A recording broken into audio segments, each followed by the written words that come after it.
A conclusion to the mini-split saga. A lot's happened in a short amount of time. See my mini-split playlist for the full ordeal, but here's a quick recap. For budget reasons, I heated and cooled my tough shed barn with portable air conditioners for the previous 3 years. Then I found budget mini-splits. I bought one for $850 and a huge difference right away.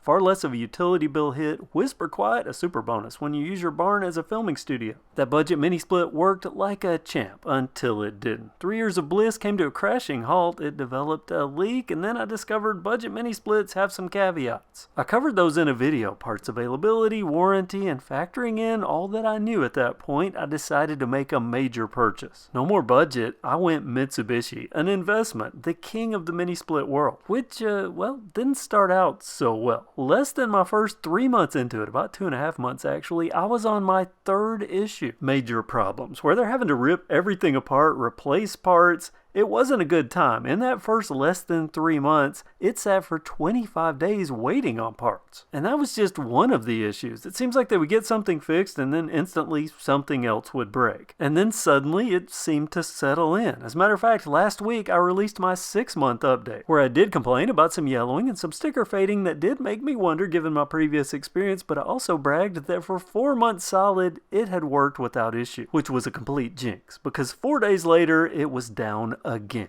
If you watched that video, you heard the frustration in my voice, and it wasn't just me. The service techs too, I felt sorry for them. They were outside in the heat and humidity doing their best to track down error codes, and 4 hours later they left as frustrated as I was with my unit closing up as they walked out the door. A fitting summary. Parting words, we'll get back with you. And they did. 2 days later, I was awoken with the HVAC company calling me early morning. We're just minutes from your house. We're going to get you fixed up. And I'm thinking, how many more times are they going to work on this thing? 0 more times. The answer is 0 more times. They showed up with a brand new outdoor condenser. Now, I knew they were as fed up as I was. I guess Mitsubishi had had enough as well, because I ended up with a brand new unit, same model but manufactured just a few months ago. To me, this looks even better. I've tried to be fair through all this. It's only fair to myself to be utterly frustrated when I spend big to get an inferior experience, but it should also be pointed out when a company makes big moves to correct issues. I appreciate that. And I have a shiny new unit that's working well, and I don't know if that old system was struggling even when it was working for the past 4 months, but the air coming out of this thing right now, ice cold, a noticeable improvement from just a week ago in the same temperatures.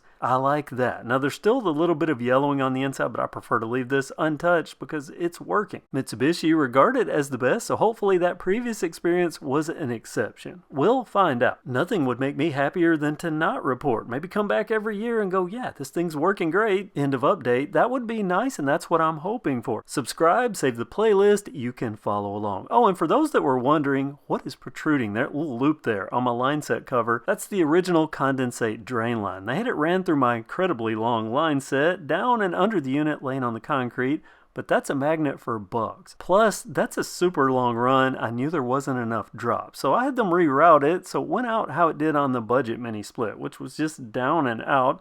A straight shot, much more beneficial. I just told them to tuck the old line back in on the other side so I'd have that hose just in case I needed it in the future. Never discard free condensate drain line. Words to live by. Oh, and that's the old exhaust port and condensate drain for the portable air conditioners.